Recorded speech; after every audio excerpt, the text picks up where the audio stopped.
You're listening to Swift News, your daily news briefing in just 10 minutes. This is episode 51, and it's June 23, 2025. Let's get into today's stories. All right, let's dive right in. The biggest news today seems to be that Israel-Iran truce. It looks like it's holding, maybe even progressing.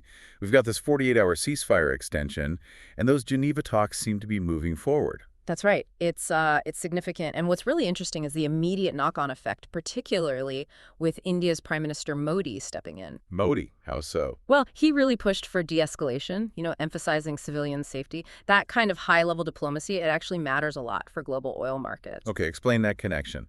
How does diplomacy in Geneva potentially lower, say, my fuel costs? Well, think about it. Stability, or even just the prospect of stability in the Middle East, that reduces what traders call the geopolitical risk premium, basically the fear factor. Ah, okay. Less fear, less betting on prices going up. Exactly. Less perceived risk to supply. And we saw the result almost instantly. All right, that 3% drop in crude oil, down to $72 a barrel. Right. So does that mean my summer road trip just got cheaper? Or is this maybe just a temporary dip? Well, the immediate relief at the pump is real, yes. You'll likely see that difference when you fill up. The longer term, that really depends on if these talks stick, if the ceasefire holds and builds into something more permanent. Makes sense. That even short-term relief matters. Lower energy costs can ripple through the economy, potentially easing inflation a bit, maybe boosting spending. It really shows how events far away can, hit your wallet pretty directly. It's not just the Middle East, though, is Yeah. it? Seems like there's a lot happening on the global stage. The EU-Canada summit. Yeah. Strengthening ties there. Yeah, focusing on trade and climate commitments.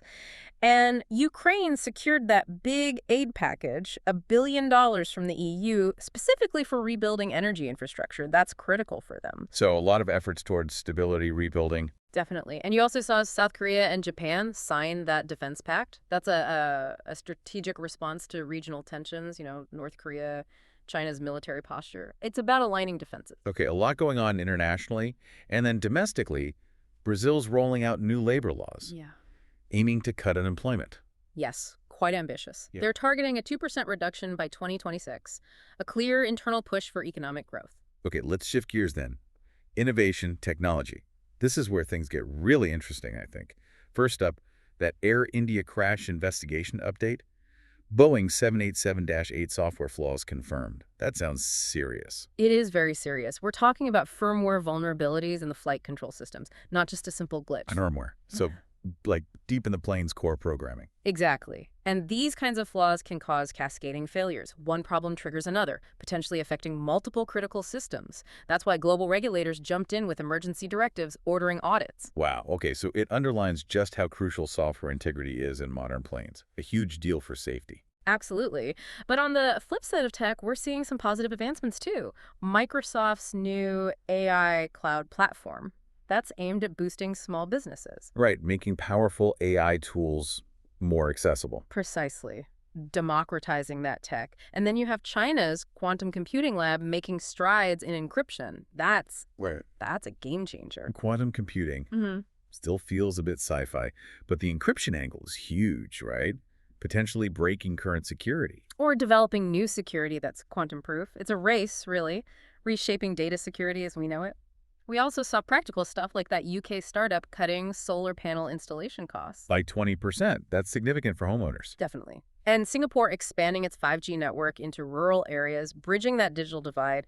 Lots of different types of progress happening. It feels like innovation is really driving growth in pockets everywhere. Like India's startup scene securing $3 billion, mostly fintech and AI. Yeah, that's a massive vote of confidence in India's tech ecosystem. Huge potential there. But it's not just India. Germany's auto sector is up 5%, mainly pushed by EV demand. The electric vehicle shift is really accelerating then. It seems so. And look at Nigeria, rising agricultural exports boosting their GDP. Or even Canada, seeing its real estate market stabilize a bit. So it's a real mix, isn't it? Tech breakthroughs, green shifts, traditional sectors growing. A complex global picture. Exactly. Challenges and opportunities side by side. Okay, let's pivot to something a bit lighter. Sports, culture. Always good stories there. Big news in cricket.